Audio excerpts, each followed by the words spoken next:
Good morning, everyone. I came to work with my mom so that I could accompany her afterwards to get Bella's nails cut.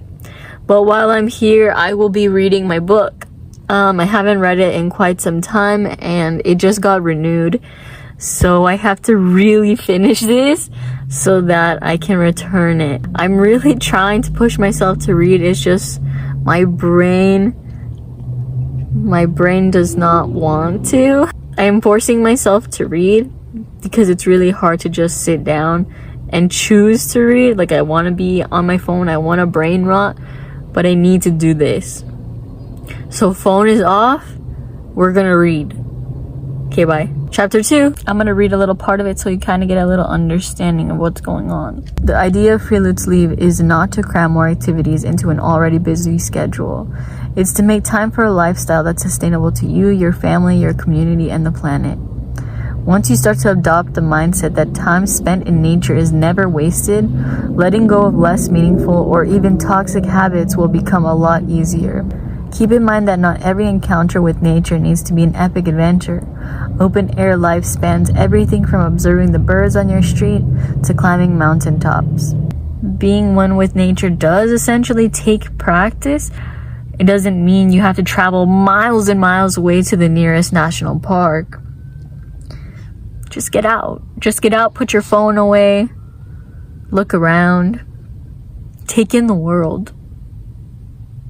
I'm trying. I'm really trying. What up, gang? It's me. I'm back. I'm currently on a walk with my parents. I've already realized that I'm the best one out of my whole family. I have the least schizophrenia. I'm hecka cool. Yeah. Anyways, I finished my book, everybody. I finished my book on open air life. It was hecka cool. I hecka liked it. I'll leave a little description in the description about the book. On to my third book. I can't believe it. Who would have thought that I'd ever read? Not me. I also watched the movie The Bride. I really wanted to see it and I saw it. I didn't expect to see what I saw. It's kind of like theatrical. It's kind of like literature based. Very feminist take on it. Obvi. But I'm definitely gonna have to watch it again in a year with subtitles because I was munching away on popcorn and I couldn't hear. Well, open air life, really being out in nature. No technology, just you, nature, and the appreciation of it. Good morning, everyone. Good morning, everyone. I'm awake. I'm awake before 7. Last night, the group chat said that we should pick a habit to stay consistent with until April.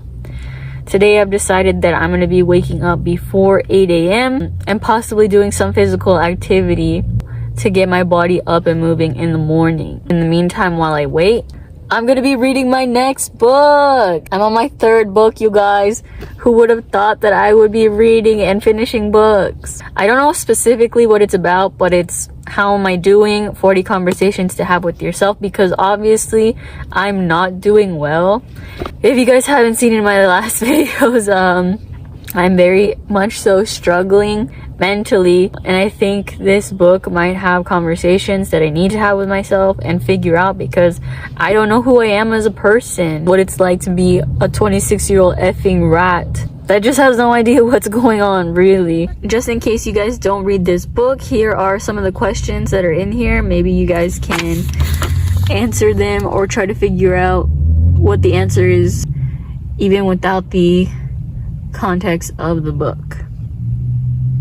I'm already on oh my god, I'm already on page 4 and I want to cry. Okay, so this effing doctor says that he practices narrative solution focused therapy. He says he describes it in this way: imagine you're gonna have a backyard party, but the yard is covered with dandelions. It looks like you don't spend any time taking care of it, so you mow. The lawn looks great and you appear to have it all together, but in 4 days the dandelions are back. Why? Because you didn't do anything to impact the root system. That's crazy. I'm gonna cry. Oh my god. I've been saying this for the longest time. The first chapter, who is the most important person in your life?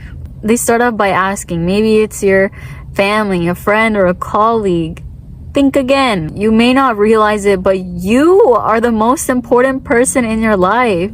While you might think prioritizing yourself is selfish or ignorant, I hope to convince you it's not. In fact, it's essential to your well-being and foundational to every other question in this book. Facing up to challenges, becoming intentional with your day, making better choices, improving relationships. You can't tackle any of those goals until you recognize the position you're in. I told you that you are the most important person in your own life, and you have to put yourself first. It makes sense and it might hurt, but it's true. I should have listened and I should have started reading. Sorry it took me this long to figure it out, but I'm doing it now, and I appreciate and remember those who have made this suggestion in the past. Be with myself and center, clarity, serenity, yeah. I hope you know I'm gonna miss you like a child misses their blanket, 'cause I've got to get a move on with my life. And big girls don't cry, don't cry, don't cry. I'm a little girl, that's why I cried. I'm taking my baby steps till I'm full grown. This is me before watching the dinosaur documentary on Netflix. I asked my dad to watch it with me, and he's hecka mean because he said that there's nothing more to learn about dinosaurs. There's always something more to learn about dinosaurs. So, here we go on this journey by myself.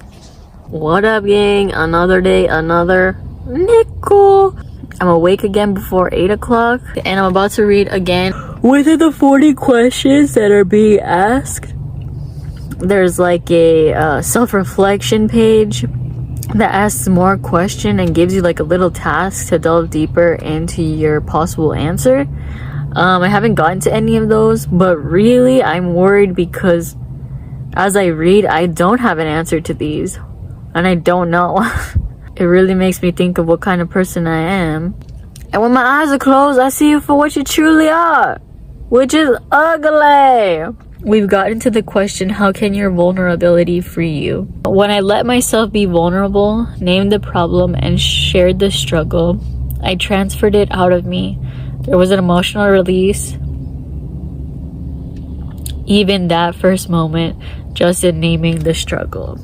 Sometimes I find myself recording myself crying because it seems like it's the only way. It's the only way I do catch myself being vulnerable, because it's not something I can do in my family. So I often just keep it in, or I try to write about it in my journal.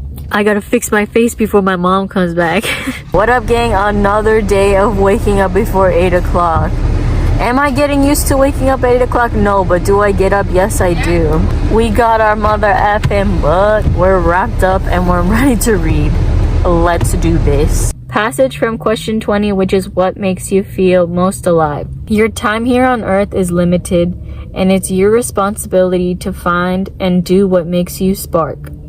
Protect it, honor it, take joy in it. Live your life full of life.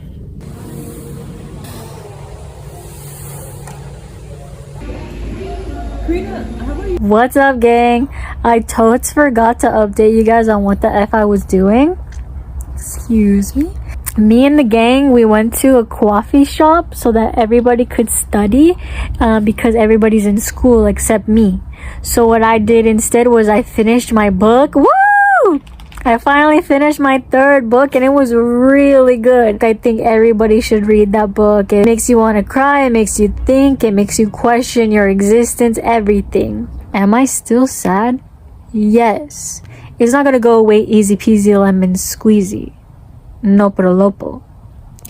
You're gonna have to work at it, you're gonna practice and visualize and learn.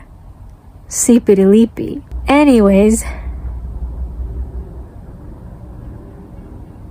what was I saying? I had a coconut coffee and I didn't eat anything. So I definitely got the shakies. I got the dizzies. But I edited a video. Me and Vicky, we headed over to La Michoacana by my house. And I got a mangonada or mangoniada.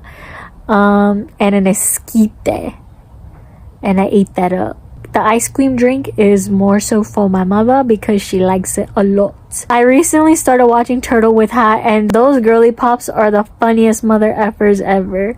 You guys should all go check out Izzy and Emma, Turtle with Hat. They are so funny. They're making me laugh all the time. And I'm just trying not to effing pass out from the coffee I had. I still feel woozy. After finishing that book, my brain feels like 2% more stable. Not because I didn't understand it, but it really put things into perspective, and I'm thinking a lot more. And you guys already know that I don't really think. I hope you're doing well. I hope things are going the way you expected them to go, and that in the years to come that everything's Gucci. My mother just arrived, and I told her there's a little something for her in the freezer. She's gonna be like, ay, que rico! Because I bought that for her, I'm gonna be number 1 on the pyramid this week. If I look close enough into my nostril, I can see my brain. After reading and trying to be patient, being like hecka chill and relaxed, my family just really knows how to push my buttons. But I really show restraint in like not getting mad, because the surprise I had for my mom, she didn't even know what it was, and then my dad was like, Karina bought you this special drink, that drink you like, and he effing spoiled the surprise, and it's like, makes me really mad, but like, what can I do about it, you know? I just gotta move on.